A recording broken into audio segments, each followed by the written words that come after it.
Welcome,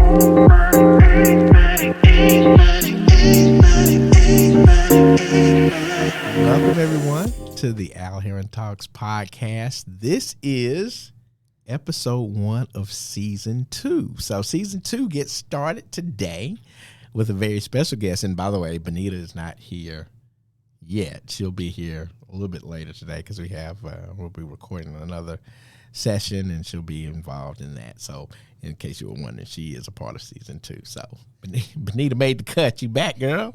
But this is our first episode for the new season, and it's very appropriate that we have our special guest today, Miss Tiffany Todd, who has, if you follow her on social media, you've noticed recently she's been declaring that this is a new season, and we'll let her explain a little bit about that. But first, before we even get to talking to Tiffany, I want to say this. So I get in trouble for this all the time, Tiffany, because I tell people, or I announce that certain people are my favorite agents, right? And so I don't do that as frequently as Andrea Allen, who listens to the show, will always say, oh, okay, that's your favorite agent. So Andrea is one of my favorite agents too, right? But, I just like anybody does. Everybody has their favorite actors and actresses and singers and all that stuff. And I got my favorite real estate agents, right? And I have a few. And so, I've had them here on the show. And so, of course, when I have my favorite agents, I have to have Tiffany Todd. Tiffany Todd is one of my absolute favorite agents in the world. And for several reasons. One, because she's amazingly productive. She's amazingly productive and a single mom. And I think that makes, it's a superhero power that somebody possesses to be able to do this job and then also raise a family at the same time. I think that is incredibly impressive, and finally, she's just an all-around good person. So you don't have, and I shouldn't say that. There's a lot of good people in real estate, but that combination of being a good person, also a really big producer, but still very humble, very modest. I was joking with somebody the other day that I think, Tiffany Todd, all the money she's made, I think she still has all of it. I don't believe, most agents are getting very flashy and want to show their success, and they're like, Tiffany's perfectly fine with having all of that in the bank and invested somewhere. So, but I wanted to make sure that we had a chance to, even though Tiffany's not, y'all get this all the time too.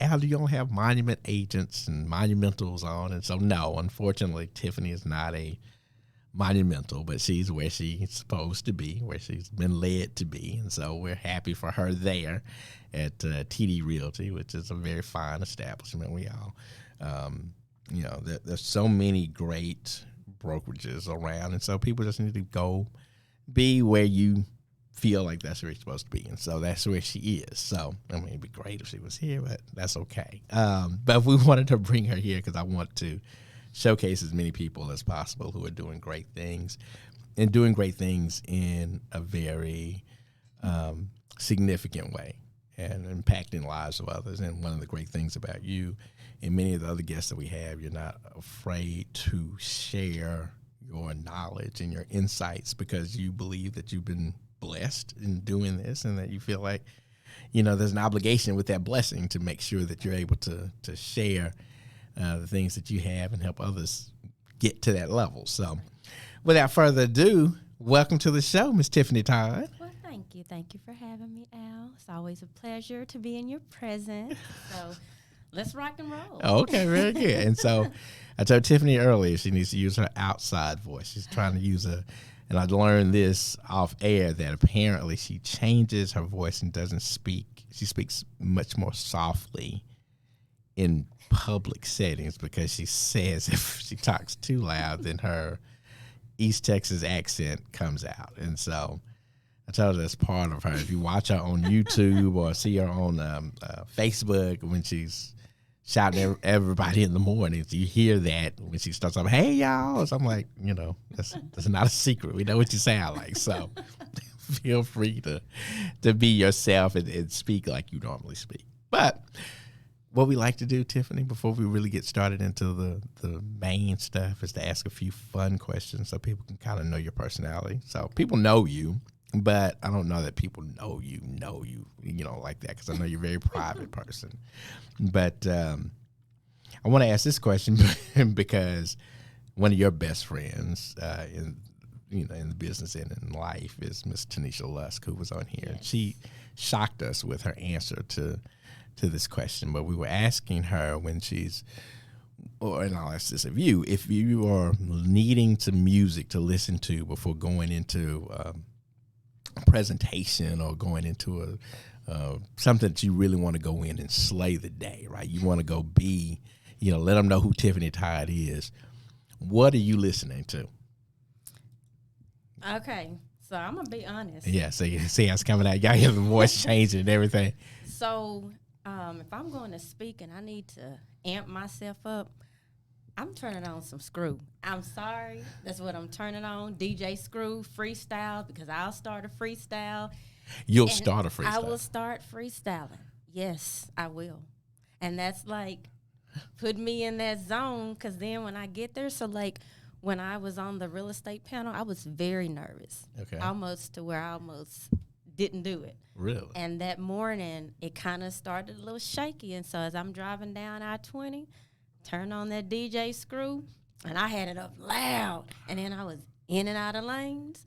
And, yeah. So it even changes how you behave in driving. Yeah. So you're driving in and out of lanes and being a little more aggressive and yes, interesting. Mm-hmm. And so I had it on, and I'm telling you, it was loud. And so then I was freestyling with it. And so when you freestyle, what do you mean you freestyle? I mean, you sitting there rapping to it? You just making up stuff? I'm freestyling off the top of my head. Believe it or not, yes. That's hard to believe, but not really, right? I know you enough to where I could see it, but I'm sure most of the people listening to this will be like, there's no. And I'm not going to put you on the spot and have you freestyle because we don't have any music here to do it. Okay. But on a future episode, we'll make sure that's done. And so DJ Screw. Yes. And then I know that, what's the song that you like when you were getting, oh, shoot. Mary, God in Me? Is that what you're talking about? Okay. So, I know you're a little... Yeah, I know you're a little what do they call it? Kind of schizophrenic in your musical taste. I know you'll go from, Kirk Franklin to Knuck If You Buck and all that kind of, I like music. All right. And so, sometimes people think when you're portrayed a certain way that you have to listen to a certain type, but I disagree with that. I think you listen to what you listen to. Now, what I don't do, I do not listen to music that is degrading or it doesn't represent, some of the values that I have. So if it's saying certain stuff, then I'm not going to listen to it. But I do like all types of music for the most part, besides heavy metal. I don't like it. No heavy metal. You do country music? You know what? I have to be honest. I will, because when I went to school in Arkansas, University of Arkansas, go Razorbacks. I know your son is going there.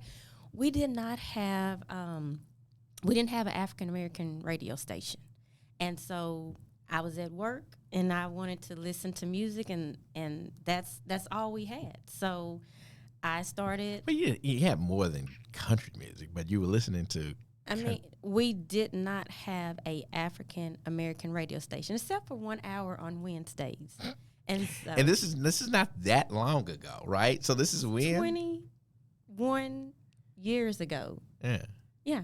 So I started listening. Was that my son? Before streaming services. Yeah, I mean, right? what was that? Napster, but that you had to be on the computer. Right. So, I started listening to country music, and I remember some friends of mine from high school, they were coming back to Arkansas with me. I was going back to finish my semester exams. They had already finished, and I remember we were driving in Oklahoma, and I turned on the radio, and it was Enrique Iglesias, and he had his song Hero. Now, that's not really country. It's not country, no. But they didn't know. And I was like, is this Hero? And they were like, what? I said, the song Hero. And they were like, Tiffany. Like, we don't know what you're talking about. Yeah. So I listen to all types of music. Okay. Yeah. So, yeah, no. So, I mean, so I'm trying to think of the country music back then. Country music is Garth Brooks. That was Garth Brooks, Shania Twain. Is that era? Shania Twain and it was Dixie Chicks and all that kind of stuff. No Dixie Chicks. Okay. Oh wow, really? You draw the line to the Dixie Chicks. I didn't listen to that, but Garth Brooks, and it was one other one. What's the difference between Garth Brooks and them? So I also like beats. He has kind of like a beat that you would hear in hip hop. What? Garth Brooks? Think about like Achy Breaky Heart. You know, Achy Breaky Heart's not Garth Brooks. That's that. Yes, what's the Miley Cyrus's Garth Brooks? No, Miley Cyrus's dad. Is Garth Brooks? No, Garth Brooks is not Miley Cyrus's dad. Huh? Billy Ray Cyrus. Billy Ray Cyrus. Sorry, yes. sorry. Okay. Billy Ray Cyrus. Sorry. Okay. But yeah, that's I like stuff like that. Okay. But I like music. Okay. I like music. Very good. All right. And so, you grew up in East Texas. Mm-hmm. You played sports. I did. And you were allegedly pretty good. I was. Yeah. So you were, in fact, supposed to be really good at basketball, but then had an injury, your knee. Mm-hmm. But I mean, were you a D1 level basketball player? So I could have been had I focused more. I had distractions, and so I was good in basketball. I could have been better, but there were some distractions along the way. So I was just honestly doing enough to, of course, get the playing time, but I could have been better. Okay. You also ran track. I ran track, played volleyball, and I played softball. Oh, wow. Everything. And your dad was one of the coaches of the high school team, right? He was, at the time when I was in high school, he was the head girls track coach, and he also coached football. Okay. So he was my track coach. He's your track coach. All right. And you were a long distance runner, right? You were not a sprinter. I was not a sprinter. Okay. All right. I can tell by the haircut you weren't a sprinter, right? There's a sprinter haircut from back then. I didn't have that haircut because I was not a sprinter. All right. We'll have to share that picture. There's a picture that was going around Facebook that said, "Hey, if you had this haircut and ran track, we know you were fast." Right. And it was true. It's a very true picture, right? I looked at that picture. I'm like, yeah, Cinnamon Sheffield had that cut. I was thinking about all the people who were really fast back in the day when I was in school. And so, yeah. But, okay, so good. But these distractions, what at the academic level, is that what you Oh, you trying to be funny. No, I'm just saying, what were you distracted with? Boys, teenager, had boyfriend, that was a distraction. Okay. And so, boys. Okay. Well, I shouldn't say boys like that. So it wasn't right. You weren't out there. Okay, a boyfriend, but you weren't. Yeah, you weren't out there like that. I was not out there like that by no means. Right. No, sir. Right. But that was a distraction that kept you from really, you think, buckling down on trying to be a. Oh, I know. Okay. So after high school, you go to the University of Arkansas. How did you pick the University of Arkansas after being? Okay, so I always had this thing where I wanted to go to a college where there was a lot of school pride. Right. And I preferred really not to be in Texas, but I wanted to go to a school pride. And so I went to a Arkansas football game, and I remember sitting in Razorback Stadium, and the game was about to start, and I just saw this crowd of people, and they were making this noise, and I was like, what is this? But I like it. And it was just like the crowd was hyped. They were playing Tennessee. Crowd was hyped, and the school spirit. I mean, I hadn't seen anything like it. And I was like, I kind of like this. I really like this. And so went to a few more games, and the spirit was still there. And I liked the city when I went. I was like, I could see myself going to school here. So when it came time to start applying, I did apply to some schools in Texas, and I almost went to Sam Houston State in Huntsville. That was as close as my parents would let me get to Houston. My parents were like, no, you're not going to U of H, party school. You need to go somewhere a little bit more slower, because they knew if I was in Houston, I was probably going to be partying. So anyhow, so I applied to Arkansas. I applied to Old Dominion. Old Dominion. Why Old Dominion? At the time, because of basketball. Okay. I applied there, and a few other schools that I applied to. And so Arkansas, they sent me back this acceptance. And out of the acceptance letters I received, theirs was just extra. It was like a certificate, and it had my name and future Razorback. And I said, I'm going to Arkansas. You know what? There are some recruiting tricks and tips I've learned from Arkansas, because my son, after he went on his visit his junior year, he was sold. He came back just sold on Arkansas and stayed that way. Didn't waver. He got accepted to Tech and OU and North Texas, somewhere else. But it was like, so what? I'm going to right. Arkansas. And all of the information they would send him, even before he was accepted, everything was extra, yes. right? And everything was Razorback, everything, and just, he helped. They were basically re-recruiting him every time he received a piece of information, right? And so then when he finally got accepted and got the big, big to-do and the nice little, comes in this nice little folder and this nice little, it felt really big. And so right. I will give them their, not that the others weren't doing their best in their presentations, but it was something about how they did it that was like, okay, yeah, I'm going to be a Razorback. I'm like, okay. And then you there when they calling in the hogs and stuff. That didn't feel cultish to you? No. Because I saw the video when you took your kids there. You took your kids to a game and they calling in the hogs or whatever. What do you want to do that for us? What do they do? Are you serious? You know what? I am a proud alumni. Yeah, you are. And I will gladly call the hogs. Okay, so how do you do that? It's woo, pig sweet. You do it 3 times. You say Razorbacks, Arkansas, Razorbacks. So yeah, that's all you're gonna get. You're not about to have me on here. I mean, you're proud alum. I am. Okay. And I expect as your son starts going to the games and y'all visit, especially for family weekend, I expect to see you doing that as well. I won't be doing that, but I do plan to go and visit and go to a game. I think that'll be very exciting, but I won't be doing that. As a Longhorn, I can't do that. I remember when we took our oldest to visit Texas A&M because he was thinking about going there, and we were praying that no, don't do this. You can't do that. I mean, you can't do that. That would have killed us. I would have been better with him even going to OU, and I wouldn't have liked that a whole lot. But just A&M, it's just A&M, such like a cult almost. It feels like a cult, right? It's got a. Just has a vibe to it. It has but anyway, but we digress. So you go to University of Arkansas. Are you what are you studying there? What is it that you want to do? Is real estate in your mind at all? No real estate. Not even a thought. Okay.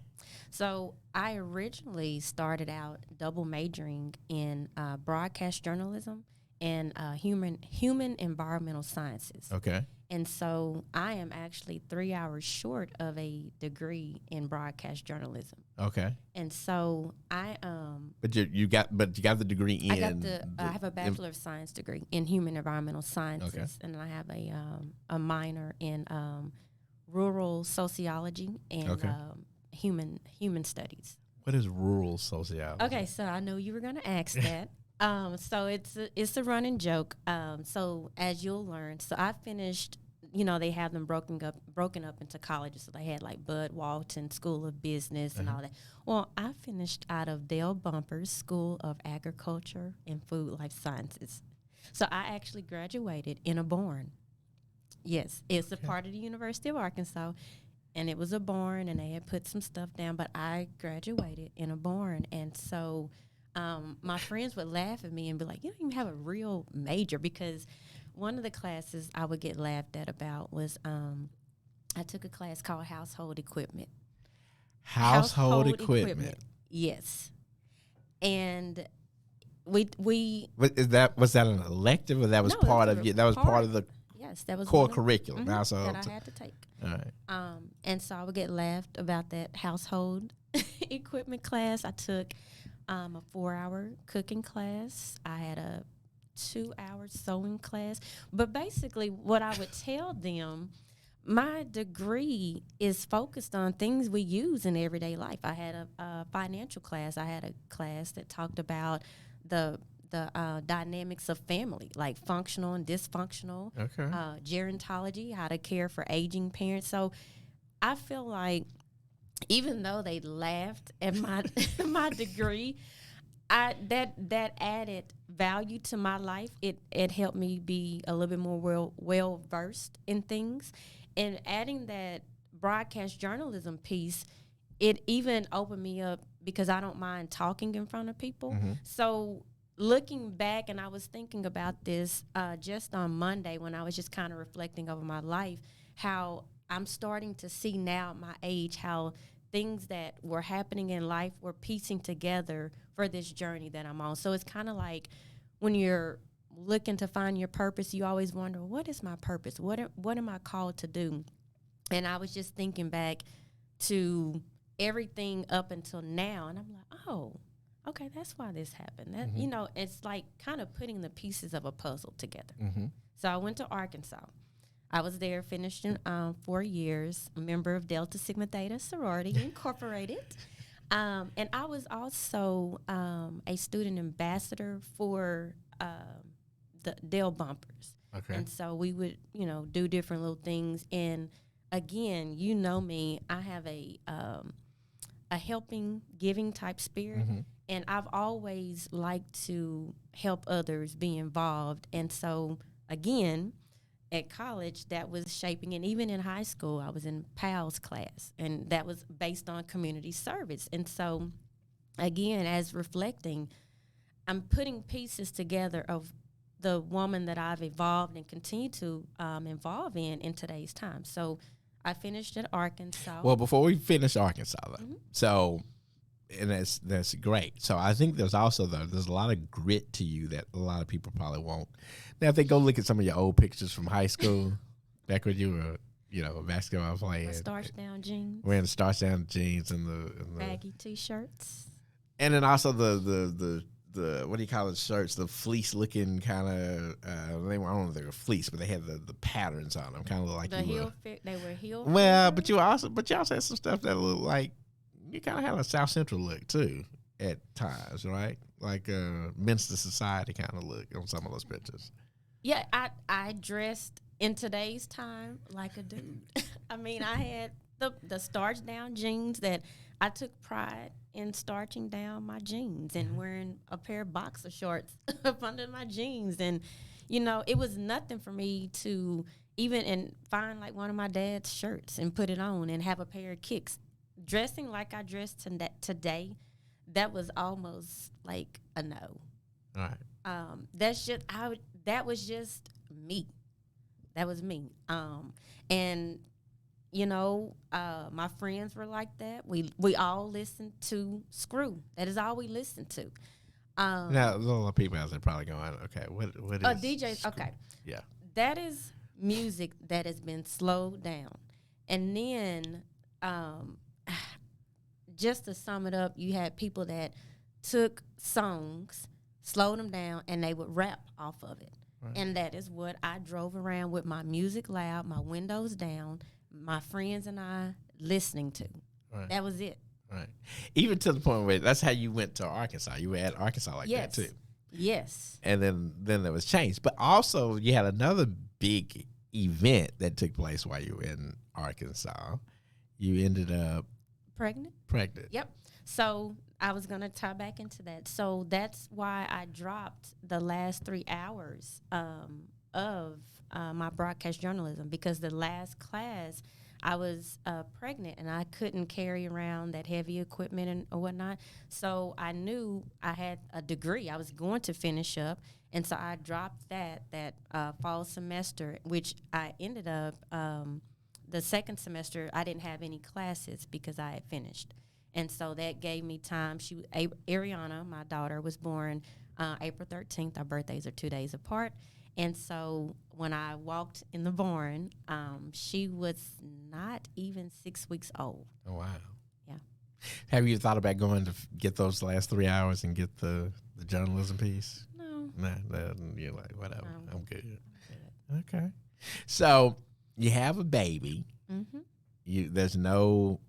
Was there any thought at any point of saying, okay, I've done what I'm going to do. Let me just go have the baby, raise the baby. I don't have to finish school. I'm good. No, okay. Absolutely not. No. Yeah. That never a thought. My parents are educators, big on education, and I was too. And that was something that was important to me to make sure I had a degree, because now I'm raising a child and a girl at that. So I have a daughter that's watching me. And so we, in essence, she and I grew up together. Uh-huh. She's seen, the good, the bad, the ugly. She's the oldest. She's 19. So we have really grown up together, because at that time, I'm still young and wanting to hang out. And so I'll admit, I didn't always get it right. So, yeah. Okay, that's good. That's good. That's good. That's a good admission someone can make. That most people will try to hide and say, "Well, no, I did the best I could," and will not admit, "Okay, no, I didn't always do it the way I should have done it." Right?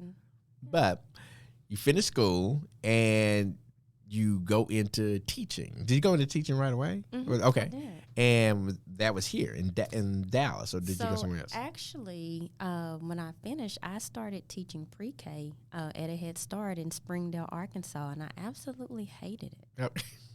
Did you hate Springdale, or did you hate early education?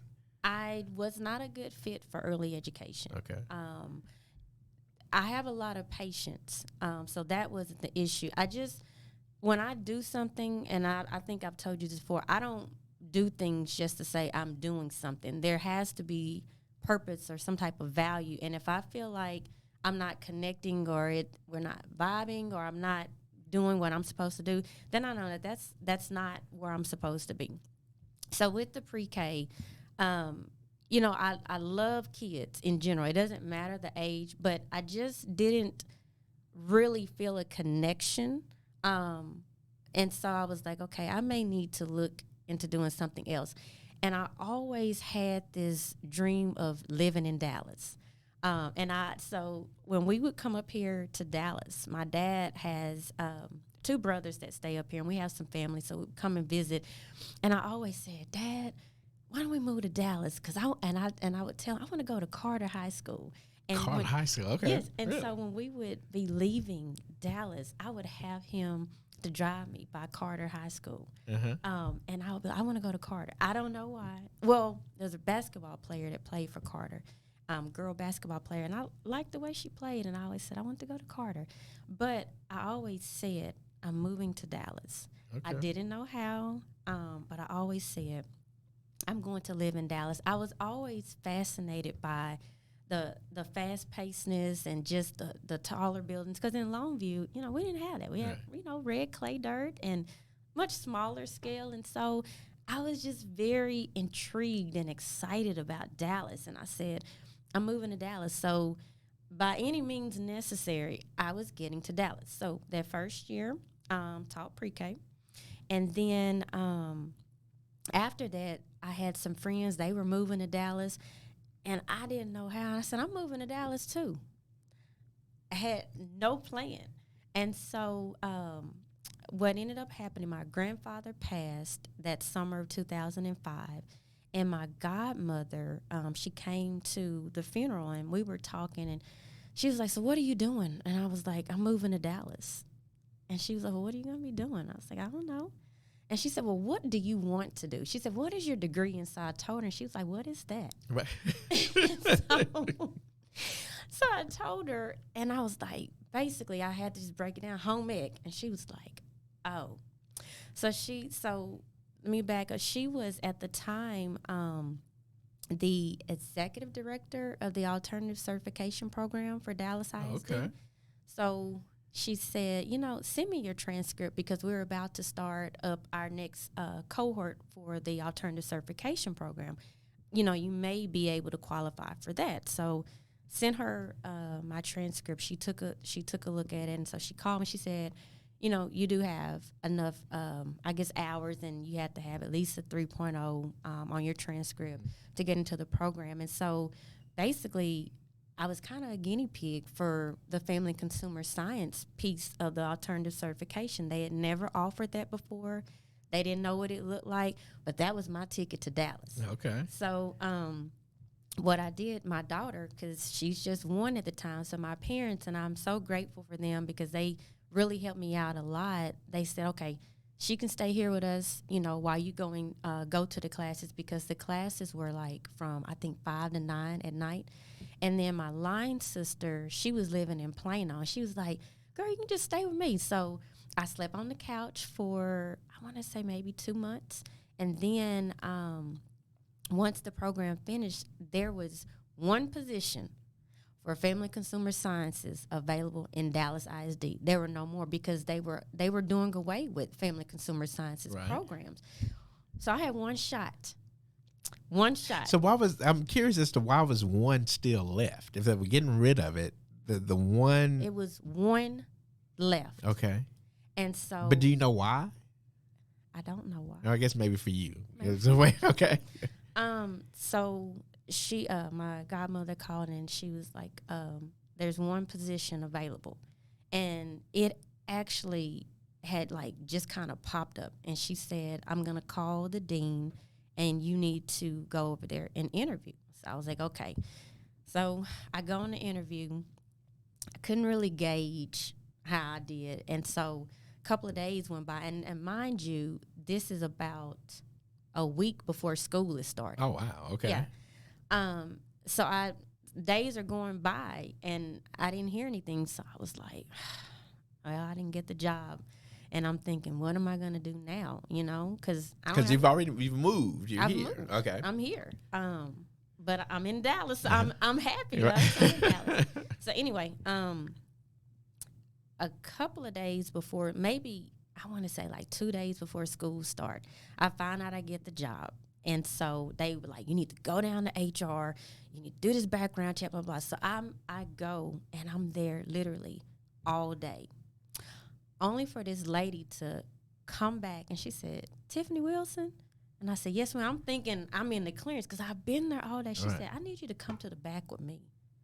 And I'm thinking, I ain't never been in trouble. Right. None of that. So I'm like, what? And she had this look on her face, and I was like, this is not anything good. And she was like, have you ever been in any trouble? And I said, no, ma'am. She said, well, you didn't clear your background check, so we can't clear you to start work. And I said, huh? And she said, yeah, something's on your background. And I said, I've never been arrested, none of that. Right. And so I was like, oh, okay, because now I'm trying to figure out, Lord, did I beat somebody up back in the day? They didn't call the police, all of that. So I'm just, I'm really upset because I was excited about starting work. By the way, I didn't even know. But anyhow, come to find out what was on my background. I had gotten a speeding ticket in Oklahoma, and the ticket wasn't due to be paid for like another few weeks or whatever, and I was going to pay it. But because it hadn't been paid, it came up on my background. That you had an outstanding ticket? And But it wasn't outstanding, though. Right. But I'm saying, but even if it was an outstanding ticket, that was going to be yes. So I had to go ahead and get that ticket paid, and then they had to do this like whole other clearance thing. So I didn't get to start my first day of teaching until I want to say like the second week of school. Really? Yes. And so the second week of school comes, and I was shadowing this lady, and then they said, "Are you ready?" And I was like, yes. I had no plan. They showed me the websites that I could go on, and I just winged it. And what I saw was I was connecting with the kids. This was a class with all freshmen. I had one class that had 10th through 12th grade. So the rest of my classes were ninth graders. And it was personal and family development. And then the 10th through 12th. And what is personal and family development? So personal and family development is basically home economics, because I covered everything within the family consumer science sector in there. That way, if they wanted to take like a child development, nutrition and food science, housing, interior design, I covered all of that each 6 weeks so they could decide they want to focus on it more going into their upper years. So that I taught that class. And that was at what school? That was at Skyline High School. Skyline High School. I got hired at Skyline. That was at Skyline High School. And so I did not like teaching the nutrition and food science class, even though I do like to cook. But I felt I had a connection with the freshman students. And the funny thing is, when I asked, I said, is it possible for me to just teach all personal and family development? They were like, yes. Oh, my God, yes. Nobody wanted to teach that class. I loved it. Really? Yes, I loved it because what I was doing, they were raw. These are ninth graders. And so to me, it was fun getting them as freshmen and just really pouring into them. And then what was really rewarding, by the time they made into their senior year, just to see how they had blossomed, and not everybody blossomed, but the ones that did. And I felt great because I was like, okay, I planted a seed, and it's something, I was teaching them something that they could use. And I don't know if you saw, maybe 4 years ago, I had a former student that reached out to me. And at the time, she didn't put two and two together, but we got to talking. And one thing she said to me, she said, I know I was in the ninth grade when I was in your class. She said, but I always remember you teaching us about the envelope system on budgeting our money. And she said, I do that to this day. So wow, that's good. And that all of a sudden now, even when I look on the news and see little stories on Good Morning America, that whole system is kind of in vogue again, about the whole envelope system. But you had that down for a minute. Again, so here's a good point for everybody who's listening to this. So here we are talking to the superstar real estate agent, but we're starting by going through her background. And what I've always found when we do these interviews is that there are points in your background, the things that you picked up and things you developed, that made it possible for you to succeed in real estate. Because by pouring into those ninth graders like you did and taking them through that journey and watching them become seniors, real estate is very much the same thing. When you get that raw first-time home buyer who doesn't know anything about this process at all, and you're able to take that person, educate them, but walk with them through the process and then ultimately get them to the other side, that's basically what you were doing. You were doing that as a teacher, and you're doing it at a very high level. Thus, those skills translate to real estate. So now, when does real estate become something that you're even thinking about doing? All right, so year 9 of teaching, and I always had a goal that I wanted to teach for 10 years, and then I said I would, apply for something higher up in education. And so year 9, I had the prior year I had my youngest daughter, Trinity, and I was off work for 12 weeks with her. And while I was off work, I used to do cakes. I don't know if you know that, but I used to do cakes. So when you say you used to do cake, you used to make cakes. You used to be like business. Cake Daddy. You were the cake mama. Yeah, it was called Sweet Occasions by Tiffany. Okay. And so I started getting heavily into cake pops, and they were popular at the time. So I did that, and this light bulb kind of went off. You could be working for yourself. You ain't got to keep thumbing in and having somebody tell you can't close your door and dealing with that. And I was very intrigued by that. So I went back, and I always said this. When I got to a point, and this isn't anything, where my heart is not in it and I'm in it for the wrong reasons, it's time to move on. I have fulfilled whatever purpose or whatever I'm supposed to do. It's time to move on. So anyway, year 9, I get to work and I'm just not feeling it. But I would never put the way I feel off on those kids, because what I learned out of those 9 years was some of those kids, they rely heavily on teachers. Sure. You're kind of like their saving grace. And I knew that. And so I didn't want to be that teacher that came in negative. I hate this job. Even though that's kind of how I was feeling, I still had to show up for them, because they were depending and some of them believing in me. And so anyway, I just was over it. I wasn't into it. And so February comes, and I'm scrolling on Facebook in between my classes, and I saw this lady that had sold my sister and I our house when we stayed together. And she said she was opening her own brokerage. She was looking for 10 people to train to sell real estate. And I said, real estate? I was like, my math skills, and I know the par. I was like, I don't know if I'll be cut out for that. Did you take any math classes at the University of Arkansas? One, maybe. One. Algebra 1. Algebra 1, okay. Other than that, no. Okay. So anyhow, I was like, man, at this time I'm desperate not to return that next school year. So this is February.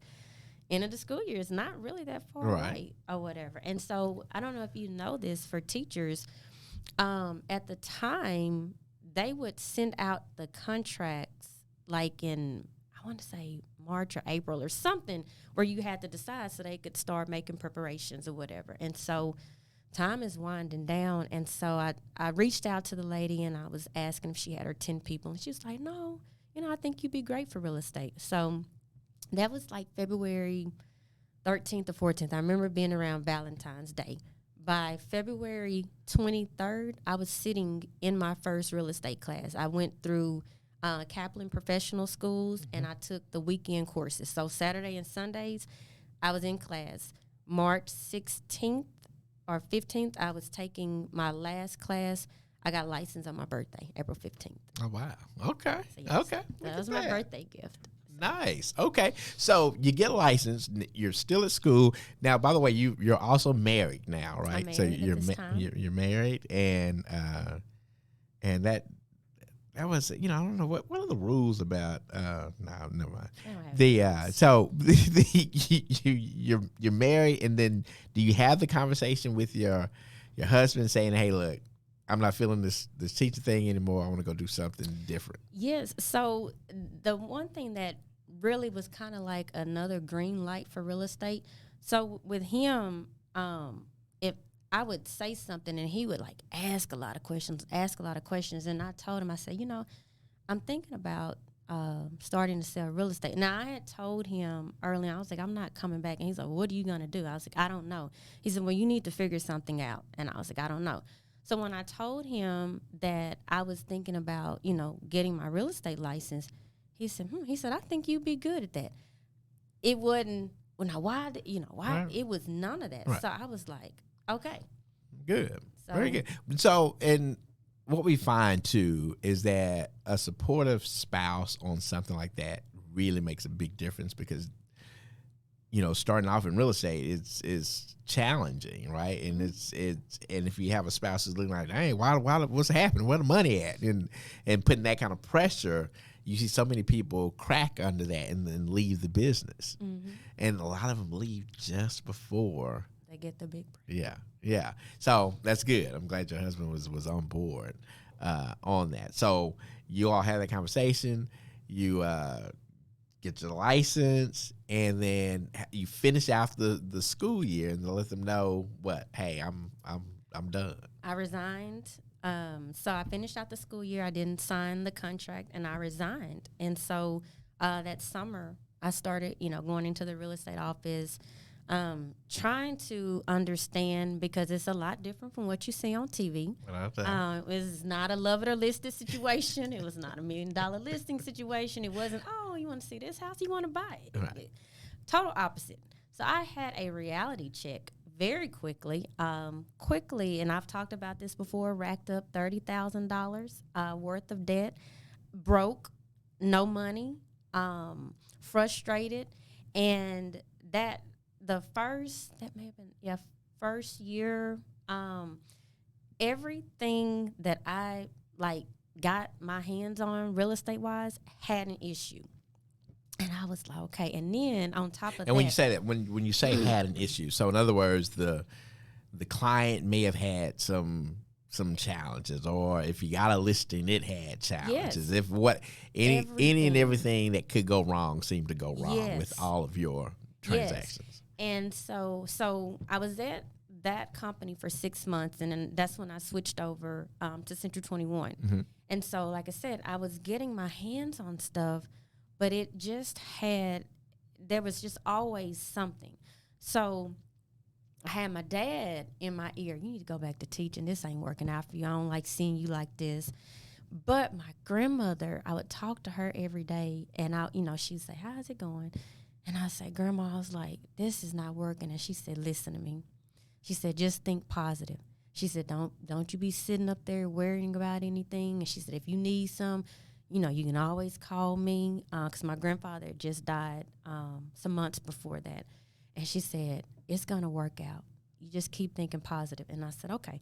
So stuff is still happening, but I had a mindset shift, because I said, you know what?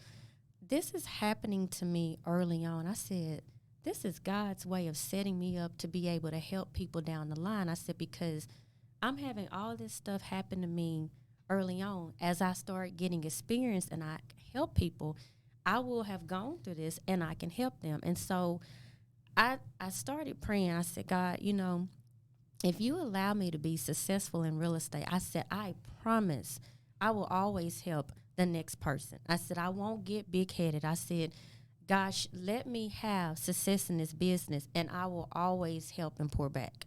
And it was almost like the mindset shift and, the prayers.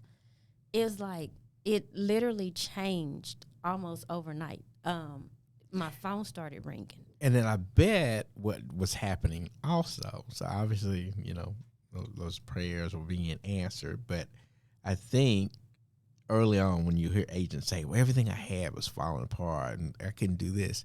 But through experience, there are probably issues that were happening with those early transactions that you learned later. Oh, we could have done this. Mm-hmm. I could have done that. Mm-hmm. We could have handled it this way, and those deals would have made it. But a lot of people never get to the point where they learn enough or get experience enough to be able to handle those kind of situations. And so the deal is, through your grandmother's encouragement, and it's hard because you had your dad who you look up to, who's your dad. I mean, and your coach and everything, and he's telling you, "Hey, you need to get back to teaching." money, and so, yes. when you're hearing those things, even though you want this to work, it causes some self-doubt. And so, Yeah, it does. to be able to get to the point where you're able to say, "Okay, let me quiet down enough. It's because what happens, we get distracted." That was one of your words earlier about being distracted. And we get distracted and hearing all the different voices and all the different voices telling us all these different things. And we stop relying on our ability. But when you focused in, you just started praying and you just said, okay, let me focus. Let me hear from God. Let me stay focused. And then you concentrated on the words of your grandmother. So you picked what you were going to listen to and started listening to your grandmother, and things settled down. Now, even though things are settling down, people don't know. It still takes 30 days or so for a deal to close. And so people are still out there thinking, hey, she needs to get back in that classroom. But you're seeing that, okay, no, there's a transition happening. So tell us about that as you start to see contracts get executed and all that kind of stuff. What's happening there? How are you handling that? Okay, so when that started happening, because I wasn't used to that type of activity, I didn't know how to balance. And what I mean by that, and I laugh about this now, but there were times, because, you know, when I got into real estate, my oldest daughter was 9, my son was 2, and my daughter was 1. And so that next year, they're 10, 3, and 2. So they were at 3 different schools or locations.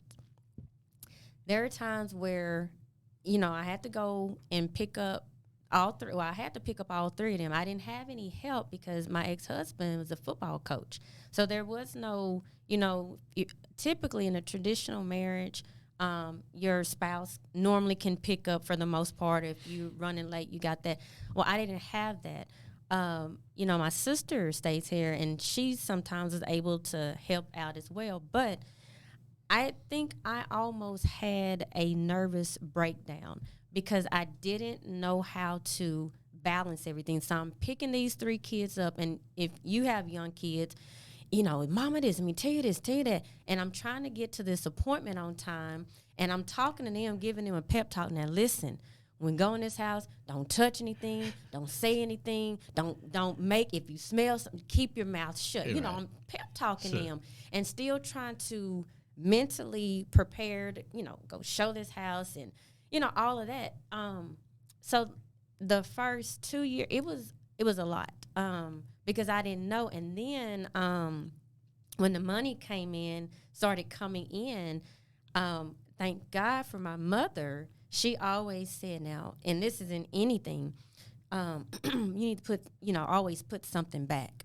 And so I was like, okay. And then my office manager at Central 21, he scared me when he started talking about taxes and he was like, the IRS is all in my business, this, that. So I was like, okay, I got to put some back for taxes. This ain't my money. It's coming in, but all this does not belong to me. Right.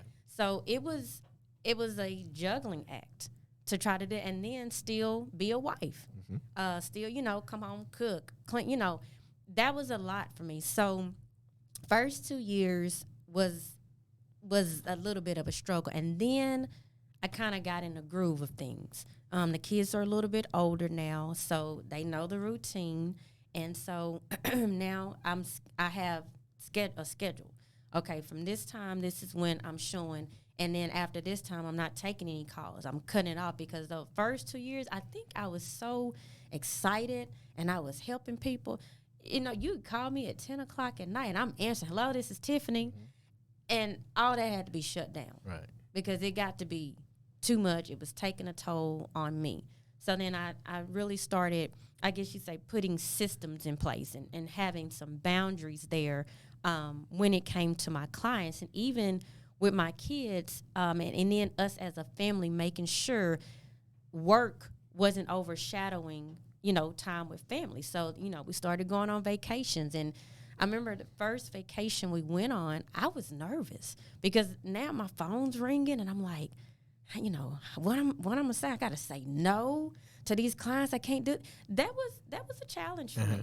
And so, like I said, looking back, there's a lot of things I would have done differently early on, but you live and you learn, and that's what I like about this business and any business. You can revamp, you can rebrand, you can, you know, change some things. You don't have to stay in this like straight and narrow path. And so that happened, and I was in my groove, and it was going well. Well, and right, it was going really well, and to the point where you were able. And were you ever relying on? Because this is, you know, a lot of new agents will have this question because they was like, where'd you get your clients come from? Where were you getting clients?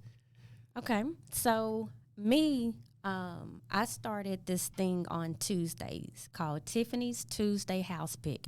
Every Tuesday at 11 o'clock a.m., I would go into MLS and I would just find different houses, and I would pick them to put on my page. And I had created a real estate business page, and I would tell different things about the house, why I liked it or why I didn't. And it wasn't always nice houses. So because I started thinking, well, let me touch on investment properties, rental properties. And so these houses, they just had different stuff, you know. And so what ended up happening, people started sharing them. And then I don't know if you remember, we had this storm in February. This was February of 2014. It was a bad storm, so we couldn't go anywhere. And I spent 5.5 hours inboxing all of my friends on Facebook, letting them know, hey, I'm selling real estate. Could I get your email address if you want to share like your phone number or anything? I'm building my database. Could I get that information from you? And people were sharing. So as they were sharing, I was putting it on a spreadsheet. And then I took it and put it over into my CRM. And so from there, I started sending out, at the time, Central 21 had, it's called an intranet or something. Mm-hmm. And you could send out different things. And then, agents was, be like, well, I got this listing. And so I would ask, could I share? And so I started sharing that. And then business started coming in as people were sharing my stuff on Facebook. I was getting business from social media. So my business has been based pretty much off of referrals and social media. And basically what you did, use social media to reach out to everybody, to make sure that, hey, look, let me get your most accurate information so that I can stay in touch with you. And you weren't shy about letting them know what you were doing. Hey, I'm in real estate now, and so I would like to get your information. And so they're willing, they know you, so they're willing to share that information. But what you did, what a lot of people don't do, is actually stayed engaged with those people, because your business will come from those folks if you engage them.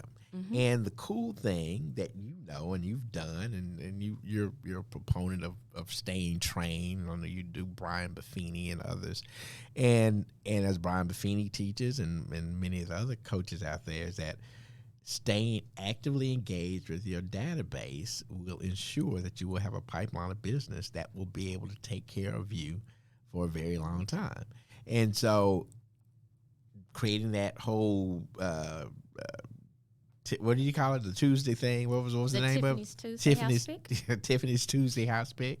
That's great. And so now I'm sure that is morphed into, as technology has advanced and social media is now a bigger thing, that you're utilizing social media. You share your daily experiences of showing properties, going to closings, and you kind of let people in. They can see you, because ultimately what you're selling, more so than houses, you're selling the experience of working with Tiffany Todd to help somebody buy or sell a house. Right. And this year, you and I are friends on Facebook. Let me back up. So I'm a single mother to 3 kids. And I told you, my daughter, she and I basically grew up together. And so my kids are watching me, and they watch, especially my youngest. So this year, I am doing something a little different. Social media, you may notice, you see me speaking more, kind of giving a little bit more inside of me, because for the past, I am a private person, and I don't share everything with everyone, but I am letting people in a little bit more, because what the end goal here is, when people reach out to me from social media, because I'm starting to get a lot more following on Instagram and TikTok, that they can be, oh yeah, it's Tiffany. She has 3 kids. Oh, her youngest daughter, Trinity, that's the one that's this. So I'm doing content that is showing a little bit of me outside of the real estate agent. But that way they say, okay, Tiffany, I know she likes to play basketball with her son. Or I know she'll get in her car and she's doing this. So you know me, you know enough about me to where you can kind of gauge if I'm someone that would be a good fit for you to help you buy, sell, or even invest in real estate. So you're going to start seeing more content of me out and about, and really being a mom and just embracing this season, because like I told you, this is really a new season. And so as I evolve more into who I'm coming to be, people are going to start seeing, I may not have known that about Tiffany. So that's where we're going. I like that. And it is a new season. Not only a new season for you, but it's just a new season even in real estate and how real estate is done. The deal is, and especially this younger generation that comes up, the younger generation is very concerned about doing business with or being involved with people they relate to or that they like, right? Mm-hmm. And so, but they won't know that if they don't see you. So if you continue to kind of do the old school, just, hey, this is what it is. Hey, here's this house, and Right. y'all love it or like it, whatever. But they want to know the person behind the scenes, the person who's actually selling the house. I want to know who that person is. Do I trust that person? Do I relate to that person? And the people who are able to show themselves in a way, because guess what? Your personality might not fit everybody. Right. And that's cool. Doesn't, and that is okay. Absolutely. That is okay. Because people that you want to do business with are the people that you will vibe with, that you fit. And so let that personality be shown. Let people see it, and it attracts folks. And so the deal is, and you do this wonderfully, because you've wedded the social media to also doing community things. Like, for instance, I saw where you were at a Dale Turner. Tell us what you do with that, because part of your commission, what do you do with that? So Dale Turner, what I initially, again, going into year 10, new season, wanting to really give back more than I have. My good friend Tanisha, she said something to me last month that really stuck and resonated with me. She said, Tiffany, don't be too humble where it keeps you hidden. And I said, you know what, she's right. Because, I do a lot of stuff behind the scenes that I don't post. And it's not because I don't want to, but I don't want to be mistaken for being flashy or coming off like, oh, she always doing this. And so I said, you know what? She's right. And if you know me, you know that ain't me anyway. Right. I can be nice, nasty, but I do things with good intention. I don't do stuff like that. So with the Dale Turner, portion of my commission goes back to the school. So what we're going to be doing going into next year, I've asked the principal, she's going to get a wish list together from the teachers of things that they desire to have at the classroom or school or whatnot. And Marathon Property Group, my business, I'm going to provide those items to them. And so I'm also next year going to dedicate Fridays, because I don't typically show houses on Fridays unless it's a relocation client. On Fridays, I will be going to the school, whether it's reading with the kids or volunteering. But it's just really important to me that people know I am out here in the community. I don't just sell real estate. I am involved in the community. And then I'm also a member of Order of the Eastern Star. We do different things throughout the community as well.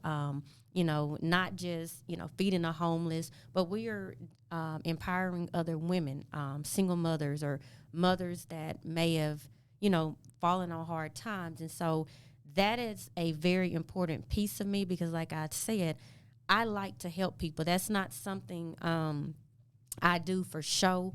I find joy in helping people. That's just been my nature since I was little.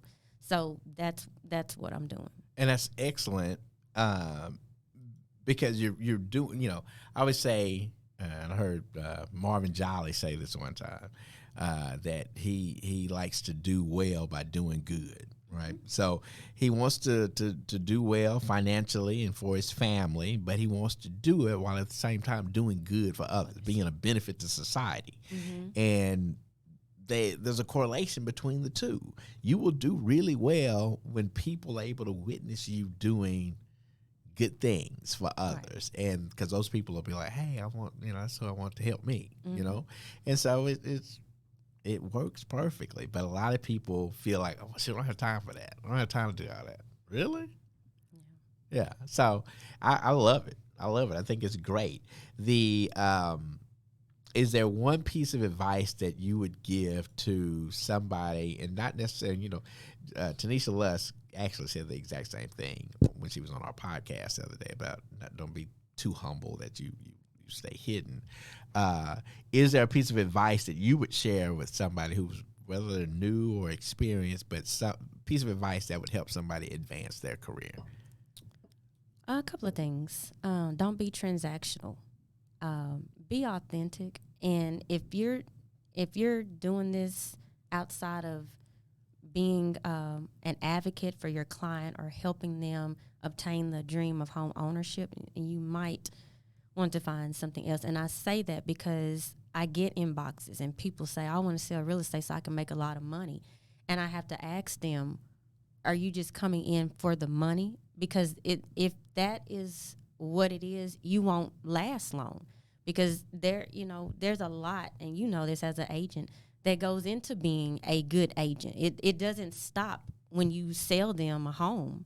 You still do things. And even in that process, like for example, and I'll wrap this up, I have a client that's a friend of mine that just recently relocated back to Texas, and I put her in contact with the agent out in Florida.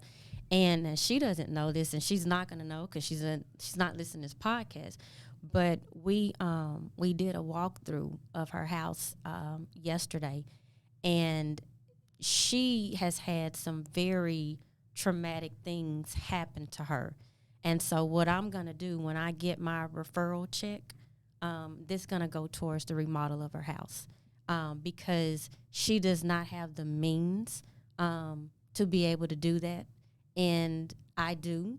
And so that's something, I prayed about. And so when I get that referral check, it's going to the remodel of her house. So I said that to say, if you are like, I ain't giving up my money or giving up my commission, you won't last long. And somebody can say, well, how could you give up that amount of money that you're going to get? Well, I'll get it back. Absolutely. I'll get it back. So I don't mind doing that. That's part of the business. And I know she will be thankful for it. And again, I'll get it back. Absolutely. Absolutely. Yeah. Well, Tiffany Todd, I know you got to run, but this was a wonderful way to start our new season as we talk about your new season. And we wish you all the best. You're doing great. One of the absolute best in the business. And for those who would like to reach out to you, do you have a way for them to contact you? Yes. They can contact me by phone, 214-537-0807, or they can message me on any other platforms, Instagram, Facebook, and if they follow me on TikTok, they can reach out to me there. Very good. And Tiffany is a great, everything she said is absolutely true. She is a mentor to agents and. I'll be launching. Okay. We can't wait. You gonna bury the lead? Why we just not talking about this? What you about to launch? So I will be launching. I wrote a curriculum for real estate. It's called Your License Now What, and so it's a 6-module course that I'm going to be launching that will include some mentorship in there. So when that is ready to be launched, I will get that website and everything out. Very good. Well, congratulations. Look at you. All right. Well, good job. I'm anxious to see that. I might need to take that curriculum. I might need to go through that. But Tiffany, it's been a pleasure. We appreciate you spending time with us. Those of you who watched this or listened to it, please what am I supposed to say? Like, share, and subscribe. Thank you. Like, share, subscribe. This has been good, and we'll see you guys on the next one.